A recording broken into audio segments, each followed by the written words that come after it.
Aujourd'hui, le carreleur a commencé à carreler la piscine, poser le carrelage Blueberry.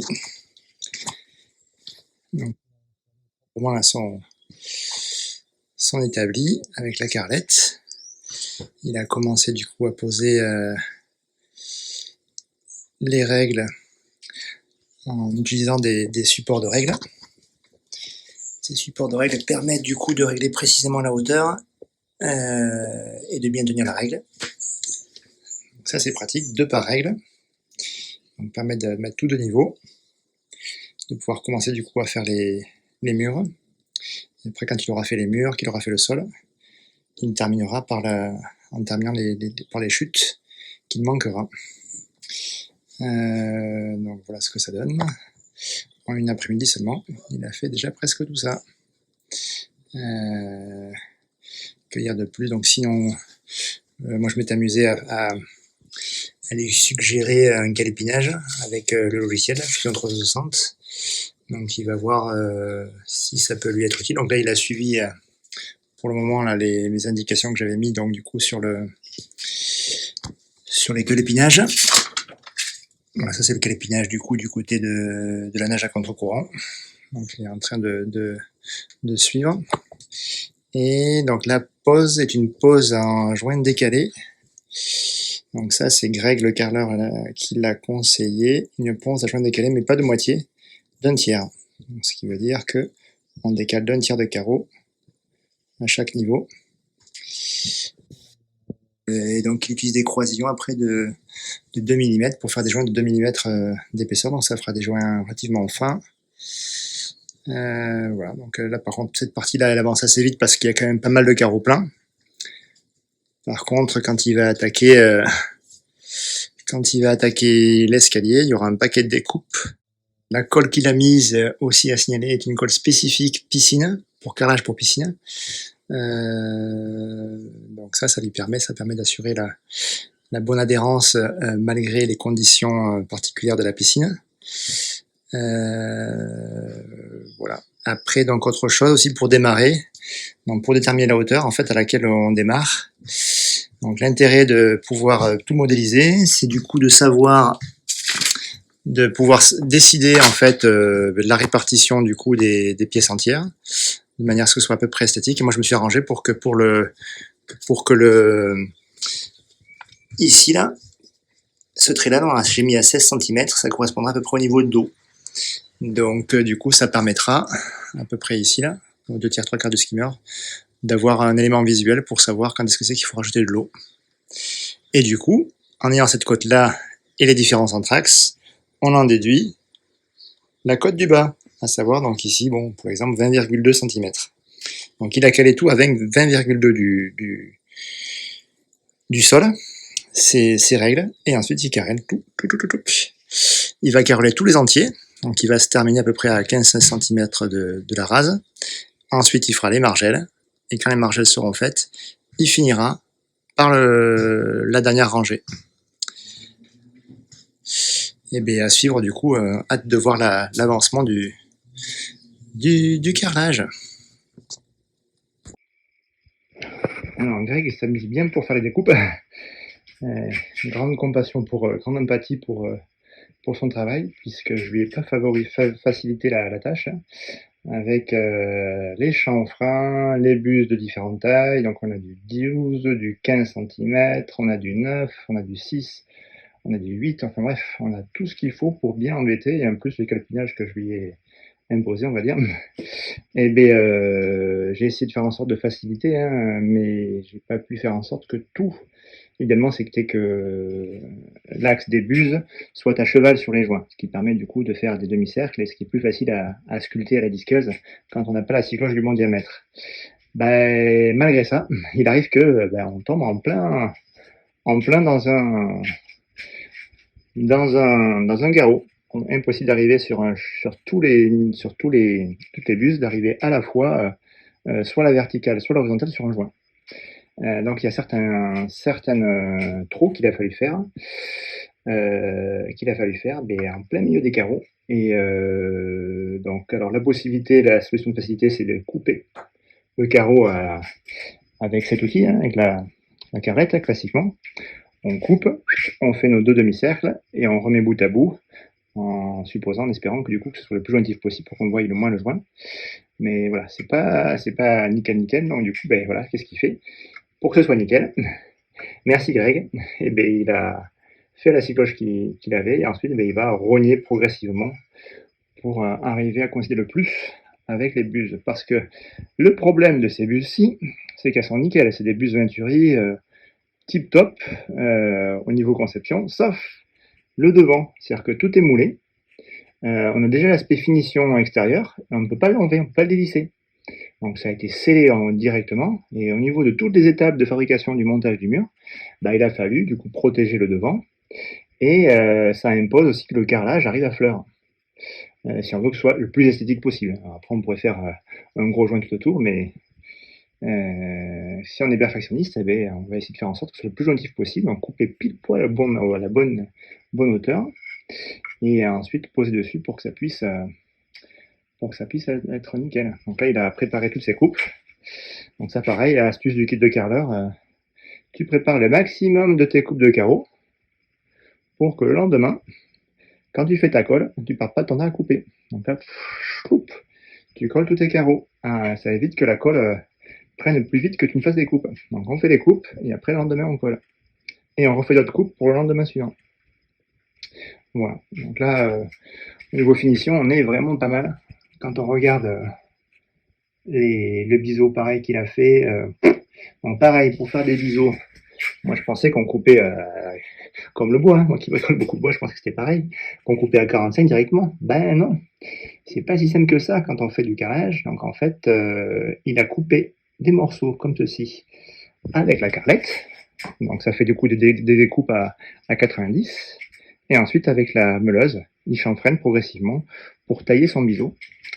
De telle manière à ce que quand il le pose, la matière ne gêne pas pour pouvoir faire sa pose, quoi. Et là, on a vraiment, quand on regarde,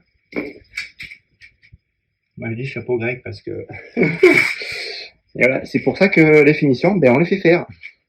Je suis pas carreleur et ça, il faut des années d'expérience pour arriver à faire un travail aussi minutieux.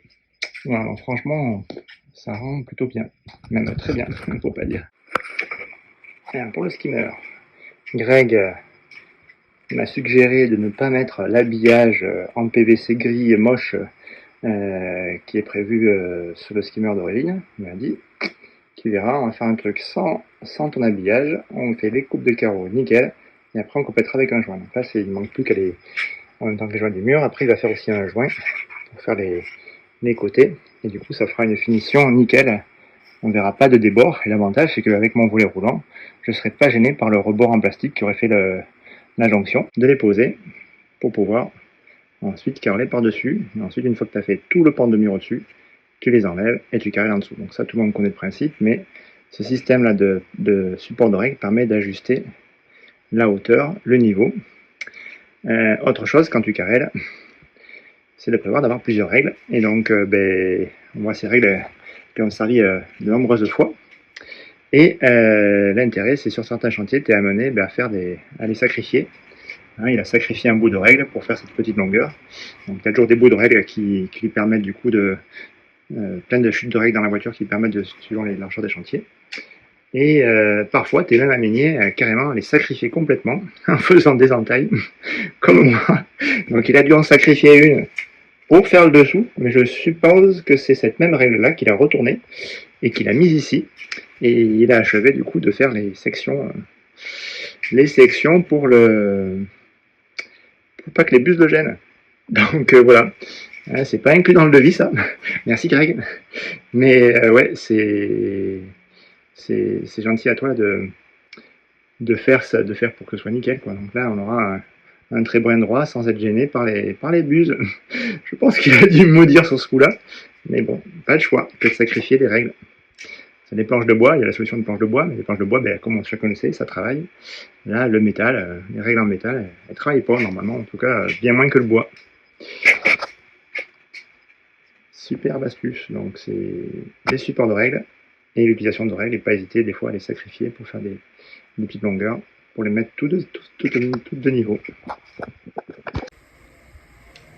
Le carrelage de la piscine est terminé. Meg a fait une très beau boulot.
Alors pour la plage, Greg a choisi d'opter pour une membrane sous carrelage qui permet donc de désolidariser la pose du carrelage du support au cas où le support travaille. Donc il a pris une membrane d'HIT, une membrane par contre de désolidarisation de carrelage de la marque Schulter qu'il a collé du coup tout autour de la plage. Donc il a fait des entailles ensuite pour laisser passer le passage du petit caniveau qui va récupérer l'eau des plongeons. Alors, concernant le caniveau, donc, je ne sais pas si vous vous souvenez, j'avais fait un caniveau, on avait mouillé un caniveau avec du tuyau PVC 40 quand on avait coulé la dalle. Donc c'est ce tuyau après que j'avais étanchéifié, ce caniveau que j'avais étanchéifié avec les produits que m'avait fourni Greg, produits d'étanchéité de salle de bain.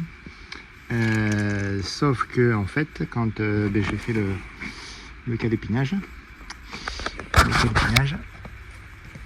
de la pose en opus,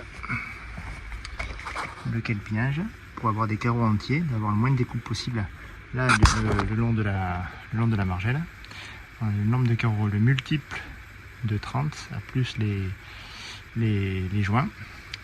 Je tombais pas pile poil, je tombais à côté du caniveau. Du coup il a fallu retailler à la meuleuse, retailler, resculpter le nouveau caniveau. Donc là Greg a commencé à poser la pose en opus, donc on voit le carrelage posé un peu à cheval. Et donc là après il va étanchéifier, il va remettre la même étanchéité. Et du coup en fait j'ai fait communiquer, les trous j'avais déjà fait, les trous. Ça communique, voilà, ça va évacuer, il y a 3 trous comme ça. Il a fallu aussi du coup que je modifie pareil le caniveau de l'autre côté pour que ce soit un multiple de carreaux entiers. Et pareil, puisque là en fait je me suis arrangé au niveau du calépinage pour avoir des carreaux entiers ici et également ici sur le côté. Du coup ici le caniveau, quand on pose le carreau avec les joints de 2,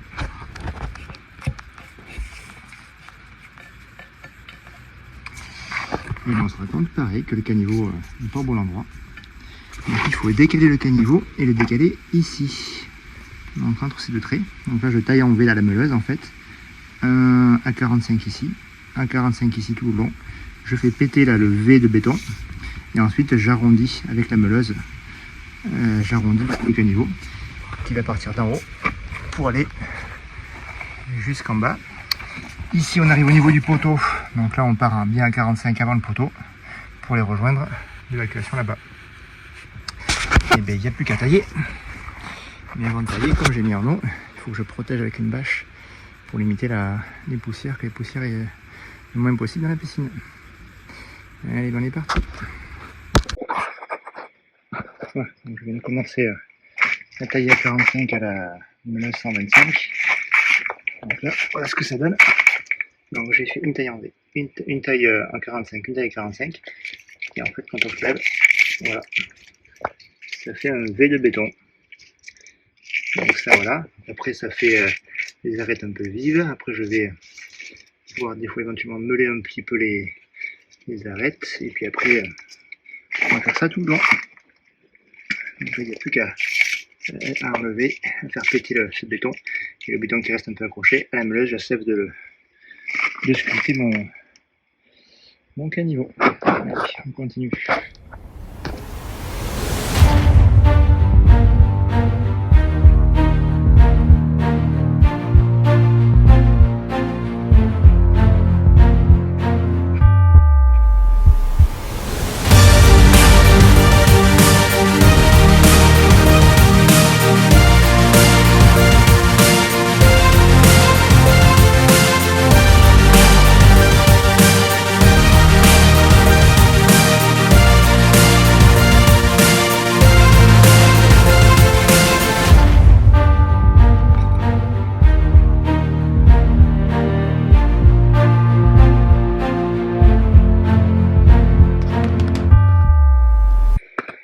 Alors l'échafaudage présente des pieds escamotables, c'est-à-dire que là il est suffisamment fixé avec ses contreventements au mur avec les scellements chimiques ici aussi, et en fait ça permet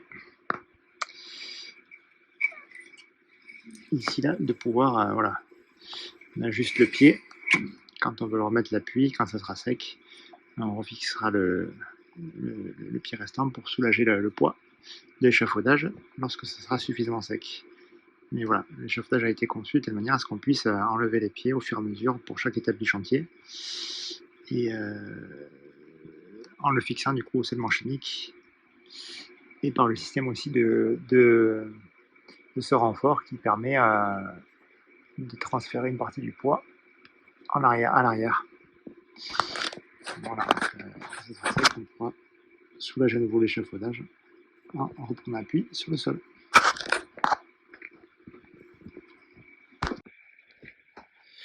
Donc là on arrive à la fin du chantier piscine et la serre est toujours là. La serre est toujours là, elle a gagné en utilité, non seulement au début elle était faite, conçue pour la pluie, mais maintenant elle est conçue aussi pour le soleil, pour abriter du soleil, pour pouvoir caroler quand il fait chaud et avec la canicule, être un peu à l'abri. Et donc voilà, donc la serre est toujours là, toujours aussi efficace. Elle prenait appui au début du chantier sur la terre, ensuite elle a pris appui sur la dalle béton, et ensuite quand il a fallu carreler, j'ai rajouté là ces barres pour surélever la serre et pour pouvoir du coup carreler. Voilà, donc on attend que tout le carrelage soit fini, que le carrelage ici aussi soit fini, et quand on sera sûr que tout soit fini, qu'il n'y aura plus besoin pour protéger de la pluie et du soleil, on va tout enlever. Voilà, donc elle aura eu une bonne utilité cette serre. Il permet de gagner en temps de conception, puisque du coup, même quand il pleuvait, le chantier continuait, y compris pour le carrelage de la piscine. Donc ça a été indispensable. Le caniveau, donc voici l'aspect final du caniveau. Donc vous vous souvenez, on avait taillé en V la dalle béton en suivant donc 3 côtés. En suivant du coup la pente, il y a une légère pente puisqu'il y a une pente, des carreaux dans ce sens, des carreaux dans l'autre et une pente dans ce sens pour guider l'eau. Vers ici, il y a 3 évacuations, 3 trous pour évacuer l'eau. À la pose du carrelage, Greg, le carreleur, a utilisé du coup des chutes d'OSB 12 mm pour servir d'espaceur, pour servir de croisillon et pour écarter, pour qu'on ait une homogénéité dans l'écartement du caniveau. Autre chose aussi, la largeur du caniveau 12 mm permet du coup de passer une brosse à dents, éventuellement si on veut nettoyer un peu, ou éventuellement avec le jet d'arrosage, pour pouvoir nettoyer facilement. C'est plutôt esthétique. Voilà, si on avait fait trop plus large, ça aurait été peut-être un peu disgracieux. Mais là, comme à terme, c'est une piscine d'intérieur, il n'y aura pas de feuilles qui pourraient boucher le caniveau. Donc 12 mm, je pense que c'est amplement suffisant. Et puis après, à tester l'usage. Et donc en dessous, il faut que je connecte les 3 trous d'évacuation avec le puisard. Alors, pour le skimmer, Greg ne voulait pas entendre parler, il avait raison, de la pièce plastique, même si elle était beige couleur sable, fournie par le fabricant, par Astrapool. Il m'a dit t'inquiète, je te ferai, j'ai l'habitude, j'ai fait ça sur ma piscine, j'en ai fait sur d'autres, de faire tout simplement tailler un carreau avec un petit trou pour pouvoir la soulever. Et voilà, tout simplement poser. Donc il a réglé en fait la hauteur en empilant plusieurs croisillons les uns sur les autres et en mettant du silicone. Et ensuite, quand on pose le carreau dessus, voilà, mais ça permet voilà, d'être le plus discret possible. Donc après, quand il aura fait les joints, ici là il va pas faire de joints, c'est à moi de trouver une solution, donc je vais réfléchir et trouver une solution avec une petite bande caoutchouc tout le tour pour que ce soit étanche. Donc ça, je vais cogiter ça, je vais bien trouver une solution. Je vous dirai tout ça après. Pour la pose du carrelage de la plage, la pose est thermopus, c'est-à-dire qu'il y a 3 tailles de carreaux, des grands carrés, des petits carrés et des rectangles. Cette pose-là, du coup, pour faciliter la pose, donc j'ai utilisé le logiciel Fusion 360 pour modéliser le calpinage de la plage. Et donc l'optimiser, donc ça permet de... Donc, j'ai bien repris les côtes des margelles. J'ai actualisé les côtes des margelles, de la largeur des margelles et de la longueur sur Fusion 360, mon grand rectangle. Et après, du coup, j'ai pu du coup reproduire mon motif en faisant en sorte qu'il y ait le moins de chutes possible, le moins de petites coupes. Et donc, en fait, je suis arrivé à avoir des carreaux entiers ici, sur ces deux côtés. Ici, il aurait dû y avoir une petite chute de carreaux. Ce qu'on a fait, c'est que ces 3 carreaux, celui-ci et celui-ci, en fait, on les a raccourcis d'1,5 cm. Et comme ça, on repart. Ça me décale un petit peu le calpinage d'1,2 à 2 cm sur la gauche. Et ça m'a permis, du coup, d'avoir aussi des carreaux entiers ici et ici. Ce qui fait que là, ici, là, on voit que des carreaux entiers. Jusqu'au caniveau, que des carreaux entiers. Et même après, que des carreaux entiers. Et là, ici, carreaux entiers. De l'autre côté, le caniveau. Et pareil, donc là, c'est... Par contre, donc là, il a posé les carreaux, il n'y aura plus qu'à tracer le trait. Il a coupé la disqueuse tout droit. Pareil ici aussi, là, il a fait dépasser. Et il tracera un trait et il coupera la disqueuse parallèle aux autres carreaux. Voyez-vous ?